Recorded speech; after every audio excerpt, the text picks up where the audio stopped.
As we prepare now to become a spiritual community with one another and with those who join us online, I invite us to be intentional in bringing ourselves to this time in which we're gathered. Part of what we attempt to do when we come together with one another is to open our hearts, open our minds, open ourselves to the wisdom of life that is within us, between us, beyond us, among us. And so we sing ourselves into community this morning.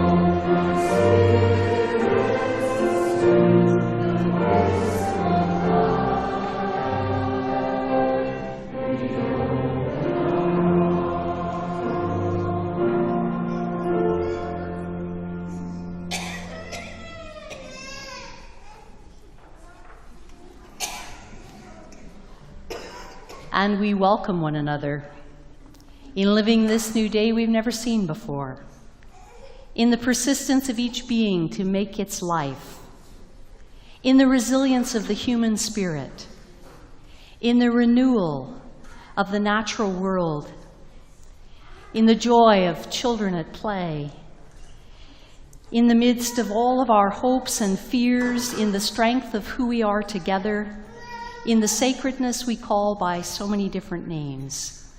We are each welcome here. Whoever we are, however it is we come, wherever it is we find ourselves, we are welcome.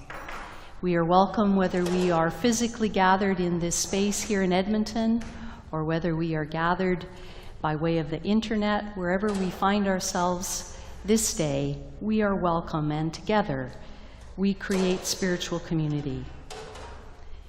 Those of us who are gathered here in Edmonton acknowledge that we are gathered in Treaty 6 territory, a traditional meeting ground, gathering place, traveling route of Cree, Saulteaux, Blackfoot, Métis, Dene, Nakota Sioux peoples. And we gather acknowledging our indebtedness to our many First Nations brothers and sisters, our Métis and Inuit, those whose footsteps have marked these lands for centuries.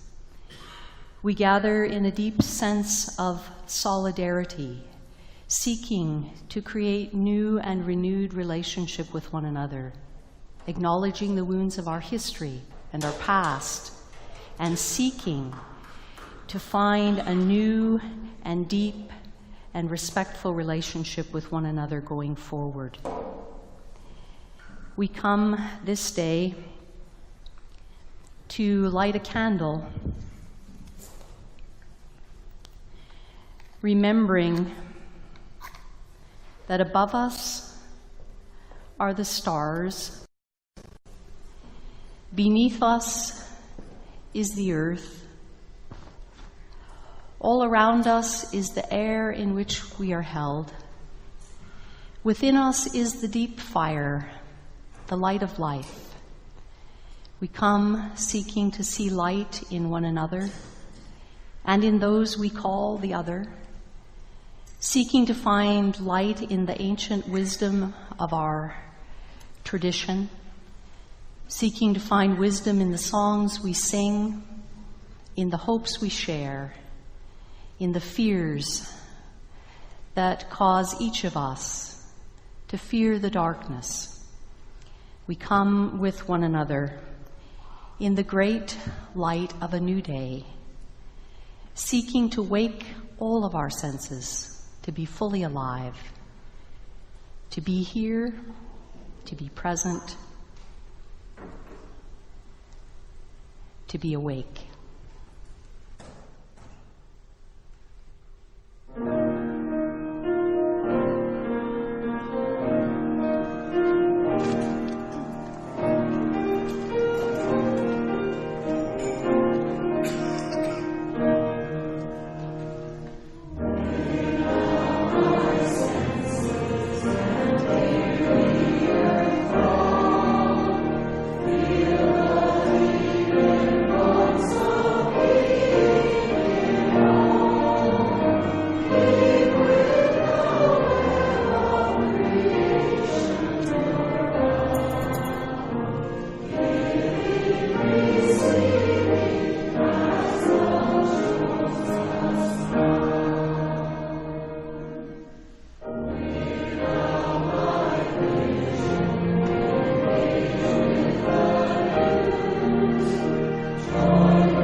I'd like to invite children, whether you're still a child or you used to be one or you want to be one or you're waiting for it to come around for a second time, come on up. We're going to share a story here together.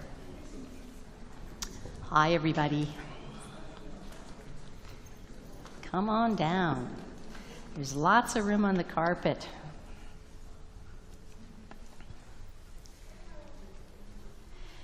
I want to share a story with you, and the pictures are going to be up on the wall.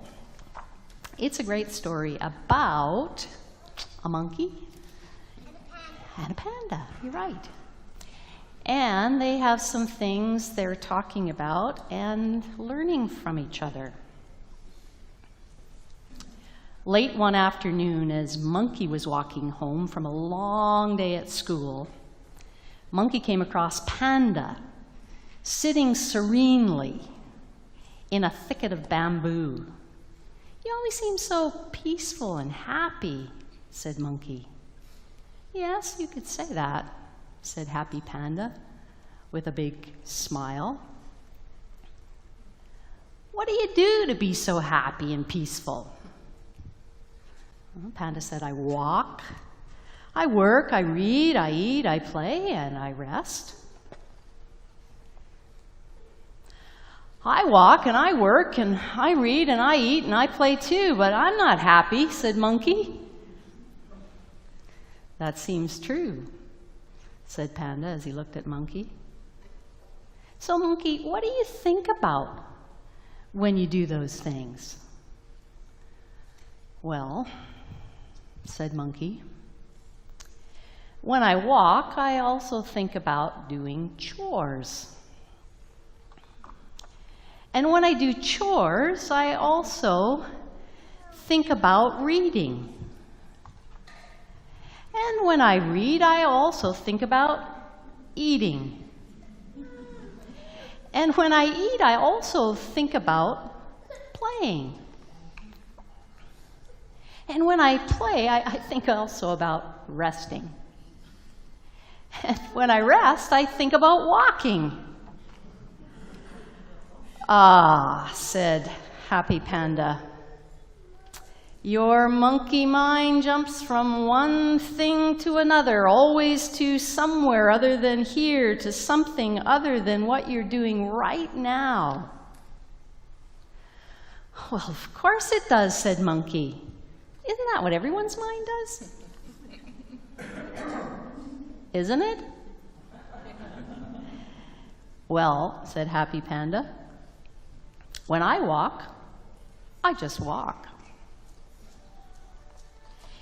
And when I work, I'm just working. And when I read, I'm just reading. And when I eat, yum, I'm just eating. And when I play, I'm just playing. And when I rest, I'm just resting." True happiness comes from bringing all your attention to the very thing you're doing right now. That's what Happy Panda said to Monkey. There's no need to think about what happened yesterday. Yesterday's gone. It's over. It's done. And there's no need to worry about tomorrow. Tomorrow's not here yet. But today, it's all around us. Bringing your mind back to this moment right here over and over again. It's called mindfulness. "Oh, I get it," said Monkey. Mindful. Like your mind is full of the present, full of right now. That's definitely how I want to be.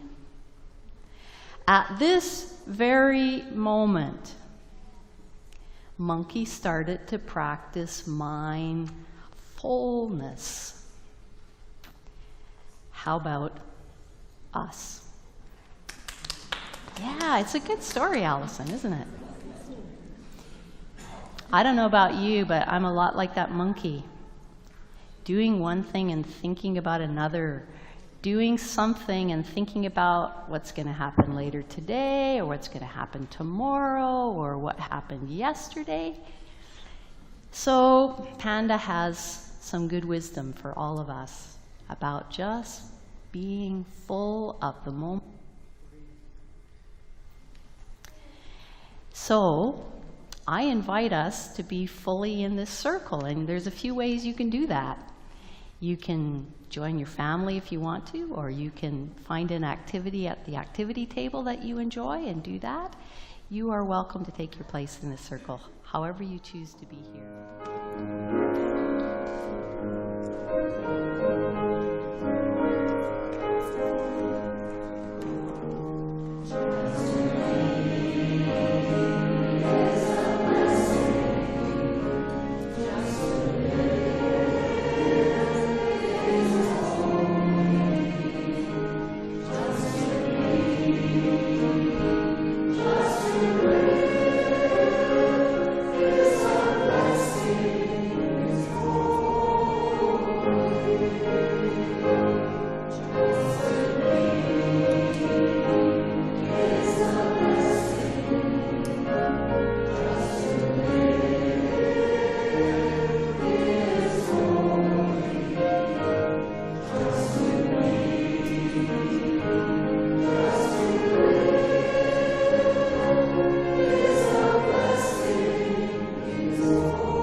I want to share a reading that's called Put on Your Own Mask First, the Safety of Self-Care.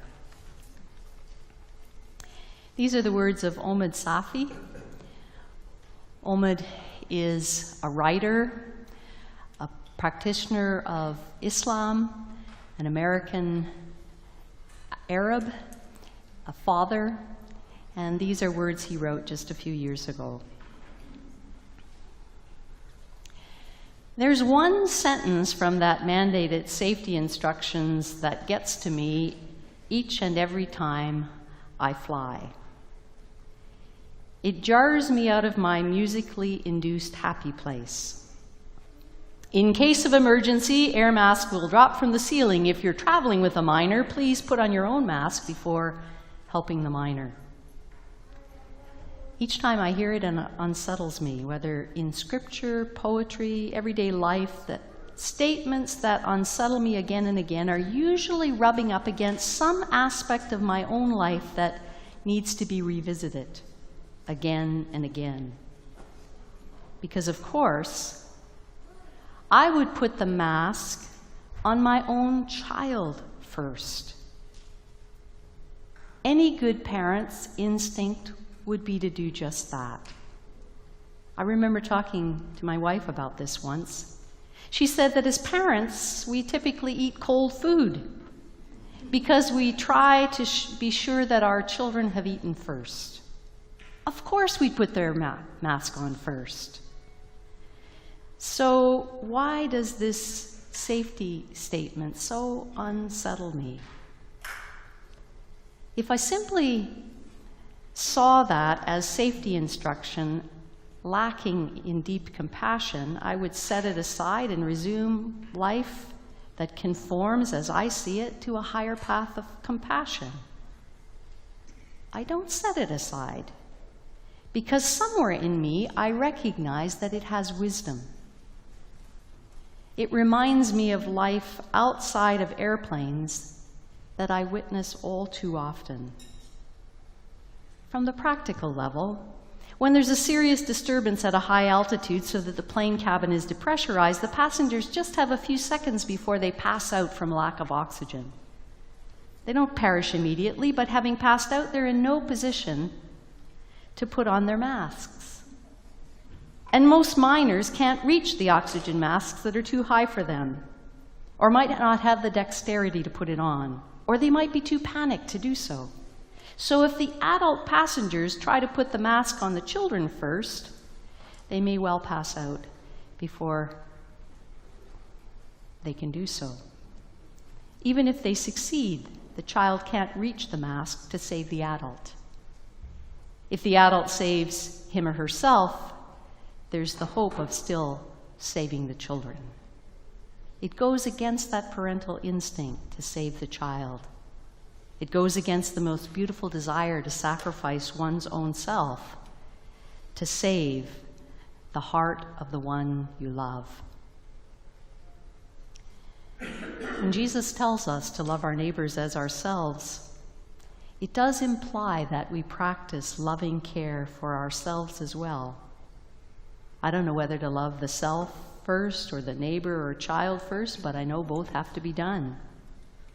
The world is complicated, particularly in times of disturbance. Somehow, some way, we have to make sure that our own selves are nourished and sustained in order to have something left to give others. It's a hard lesson with no precise answer, particularly when the impulse to protect our children is so visceral, so strong, so lovely.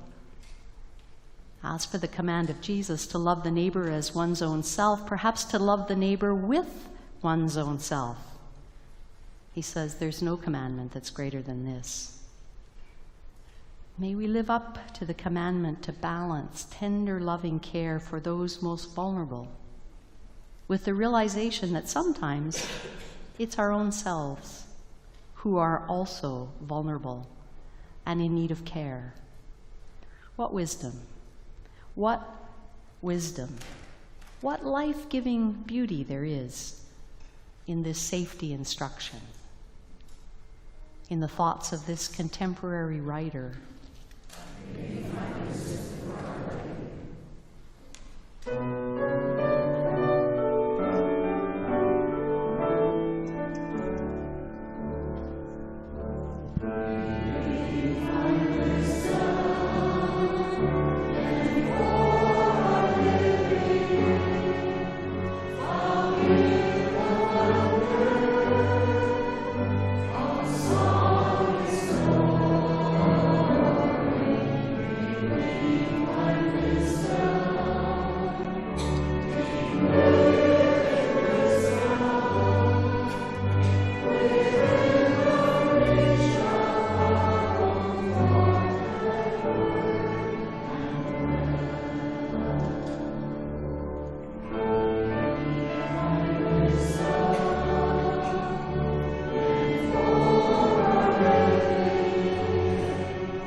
From the stories of our Jewish heritage, from the tales of ancient Israel, a reading from the Hebrew Scriptures.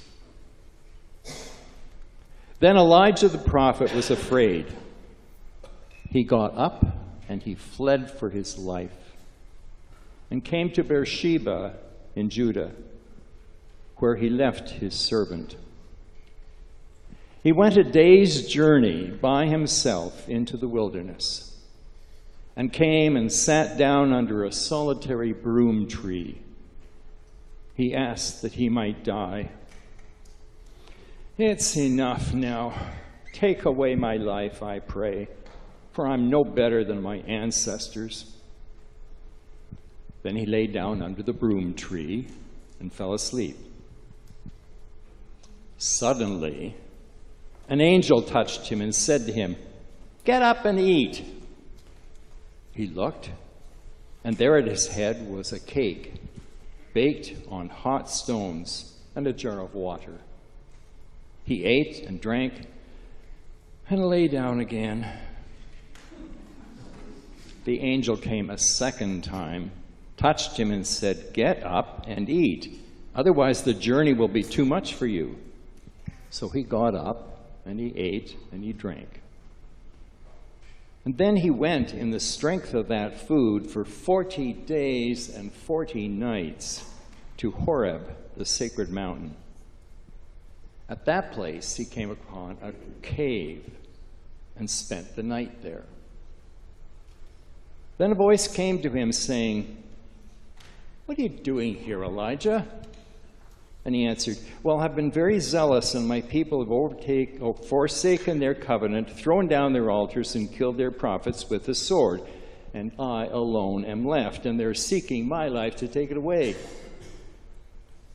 The voice said, "Go out and stand on the mountain." Now there was a great wind, so strong that it was splitting mountains and breaking rocks, and after the wind, an earthquake. And after the earthquake, a fire. But the Lord was not in the fire. And after the fire, a sound of sheer silence. When Elijah sensed the stillness, he wrapped his face in his cloak and went out and stood at the entrance of the cave. Then there came a voice to him that said, "Go your way now, through the wilderness, back to Damascus." In this ancient story, may we find wisdom for our living.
The Cure for It All by Julia Fehrenbacher.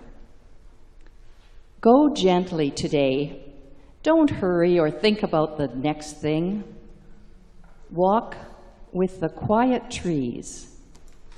Can you believe how brave they are? How kind?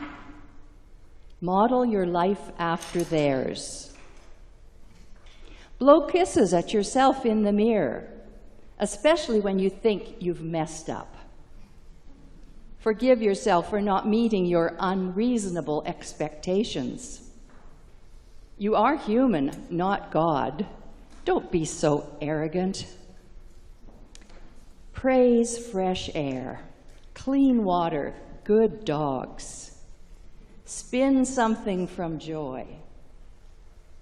Open a window, even if it's cold outside. Sit. Close your eyes. Breathe. Allow the river of it all to pulse through eyelashes, fingertips, bare toes. Breathe in, breathe out. Breathe until you feel your bigness, until the sun rises in your veins. Breathe until you stop needing anything to be different. In the thoughts of this poet, may we find wisdom for our living.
It's often how we end a phone call or an email or a conversation.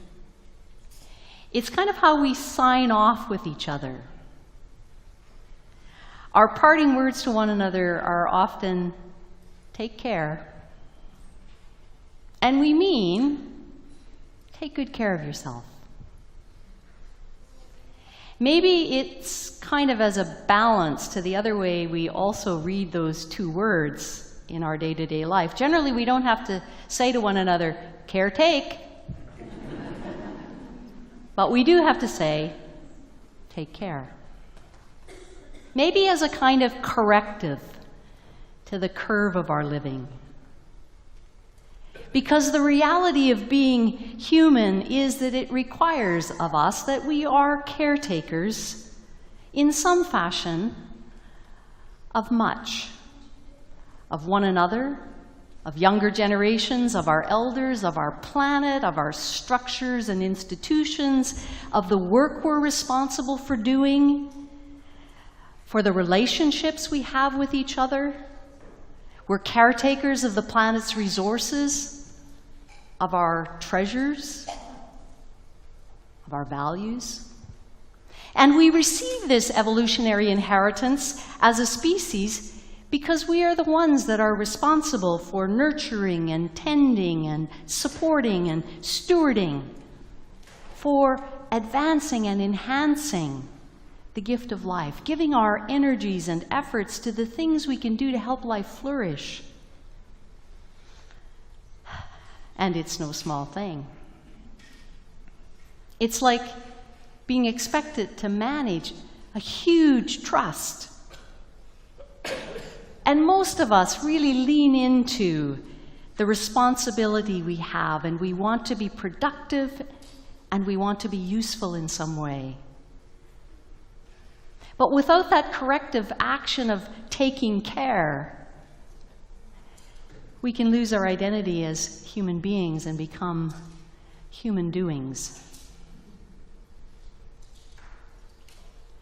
And it seems like that's what was happening to Elijah, that character from the ancient story who steps out of 9th century Israel. Where he stood, it seemed as if his world was going to hell in a handbasket. The country was led by a weak and narcissistic king, and a corrupt and a conniving queen. Ahab and Jezebel, they ruled with a great sense of entitlement and with very little regard for the needs of the people for whom they were responsible. They were highly effective in silencing their critics. They were also very good at manipulating the law to serve their interests. Their palace walls lined with ivory, stealing ancestral lands from a subsistence farmer because they fancied his property for a place to expand their garden. And they fueled war after war with their neighbors in Syria. They surrounded themselves with advisors who told them what they wanted to hear, and they humiliated and hunted down those who dared to oppose them. Does anything sound familiar?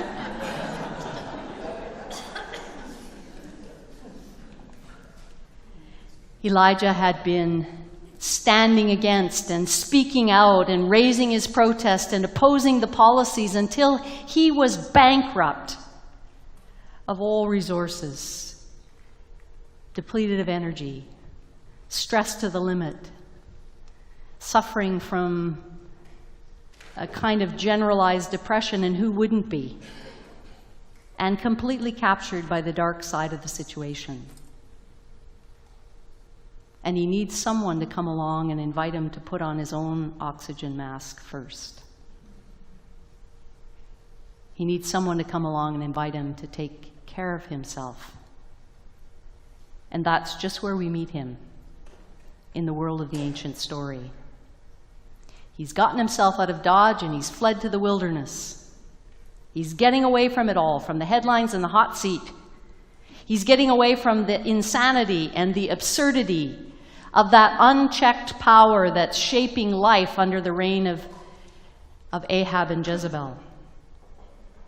And he's found himself a little patch of shade under a really rare broom tree. And there it is, we hear him offering his heart's prayer. It's kind of a Charlie Brown sort of prayer, inviting death to deliver him from the hell that his life has become. And then, as the story goes, the angel of common sense visited him. And the insight that chicken soup for the soul follows chicken soup for the body. So he heard a voice that must have sounded like his good Jewish mother, who said, "Eat something, you'll feel better." And so he did, and he did. He ate something and he felt better. And then, as Charles so eloquently read in the story, and he fell asleep and he did it again, and he did it again. Attending to those most basic needs were the first steps in taking care of himself. And once his body recovered some stamina and some energy, he did something that was good not only for his body but also for his soul. He started walking. He walked, in that lovely euphemism, for 40 days and 40 nights, cats and dogs. He walked across the wilderness to a mountain for 40 days and 40 nights, the Bible's great euphemism for whatever seems like forever. Whatever feels like a lifetime, that's 40 days and 40 nights. A hell of a long time.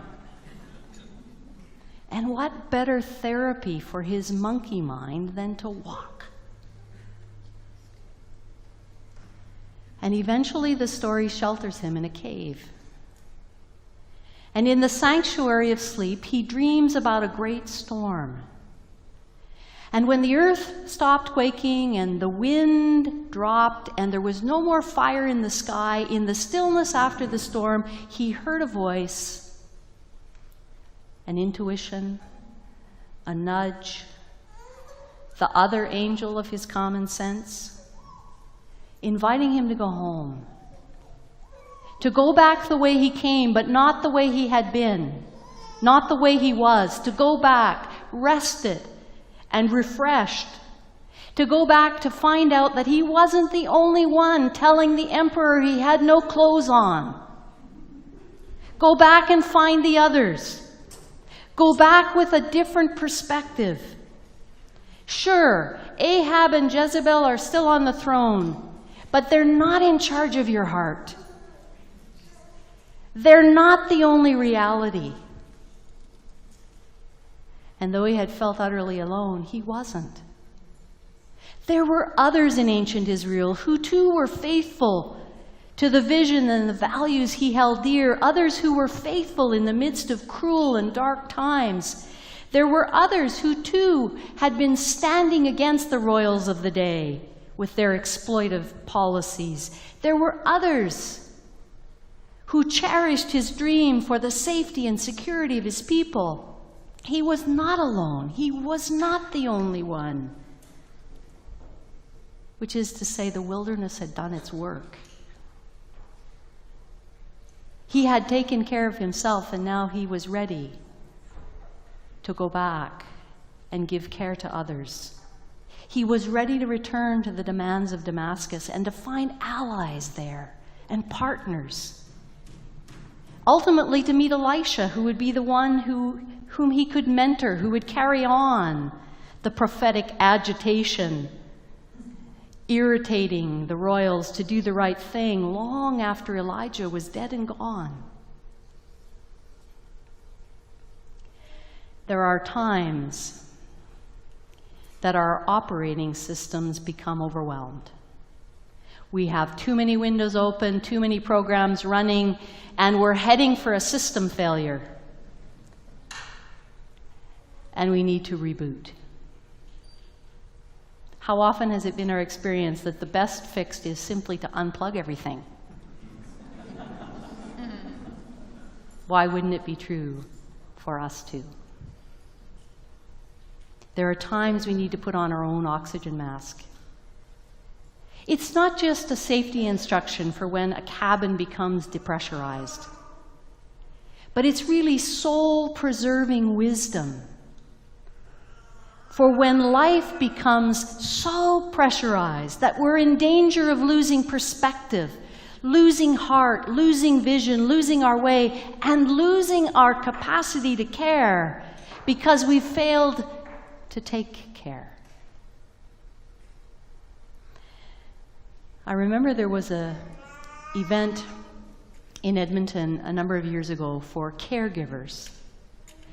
It was billed for those who were leaders, for those who were managers, for those who were healthcare providers, for teachers, for family members, for anyone and everyone who was giving themselves to caring for others. It was billed as a retreat for those who were susceptible to compassion fatigue. That expression gave me pause. Compassion fatigue. We worry about exhausting the natural resources of our planet, but we often overlook another threat to the well-being of our planetary life. The real threat posed by a compassion deficit.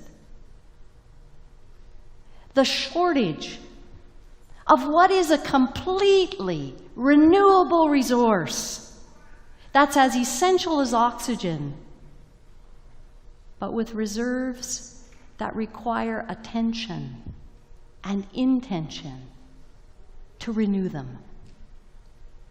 And it's not that complicated. We know what to do. We know how to control Alt-Delete in our lives. We know how to reboot our system. We know how to take care. We reach for our mask and we breathe. We go gently. We don't hurry or think about the next thing. We walk with the quiet trees and learn from them. We forgive ourselves for not meeting our utterly unrealistic expectations of ourselves, and we spin something from joy. We close our eyes. We breathe in and we breathe out. We breathe until we can feel our bigness. Until, as the poet said, the sun rises in our veins. And then we're ready again. We're ready to reach for a mask to help another.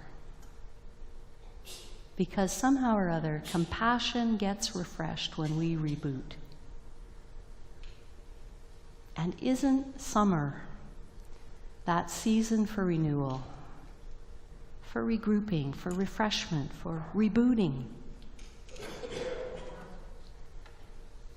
This is a time to ask ourselves, what is it that we need to do in order to take care of ourselves?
We pray in many ways,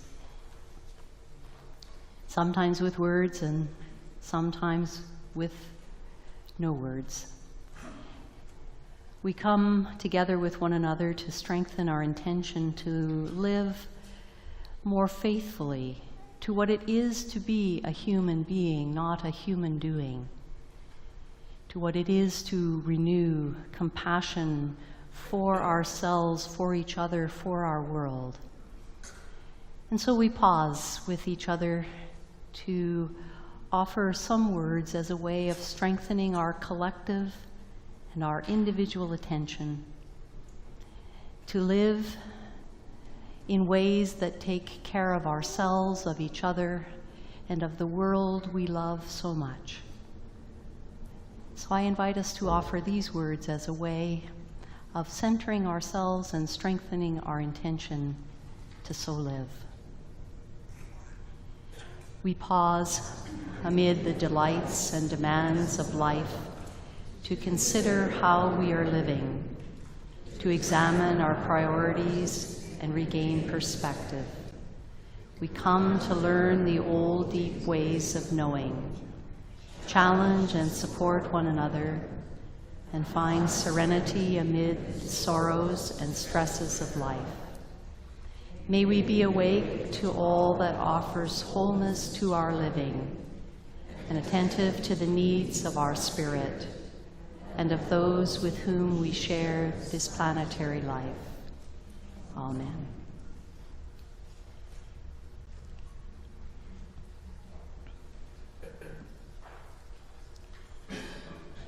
The work we do with one another is the work of any good spiritual community.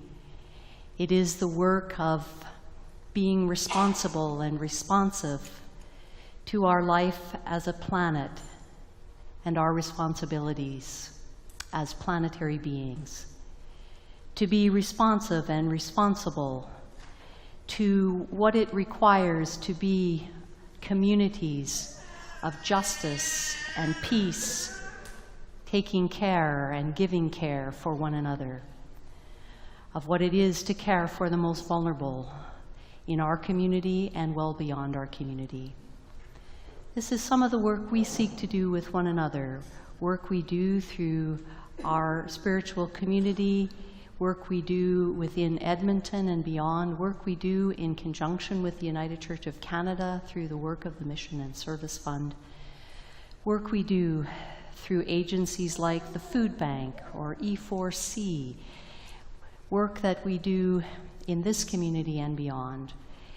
We invite your support, your continuing support of that work by donating through offering envelopes or a check or cash in the box at the back, online at our website, by pre-authorized remittances, or by supporting our grocery card program and purchasing gift cards here with which you can purchase your groceries at Sobeys and Safeway and Save On Foods and Superstore. We thank you for all the ways you make the work and witness of this spiritual community alive and well in Edmonton, in Saskatoon, and well beyond. As we take our leave of this circle, this way in which we're gathered,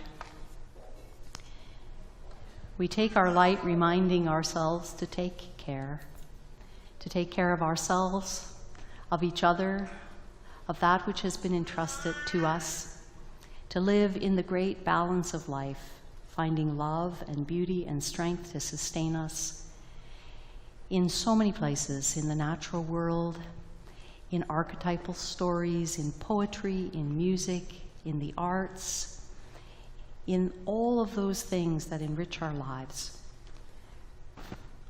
We take our light into the world in gratitude, finding sacredness to sustain us, and giving ourselves back, just as the candle has given us light and now gives us smoke.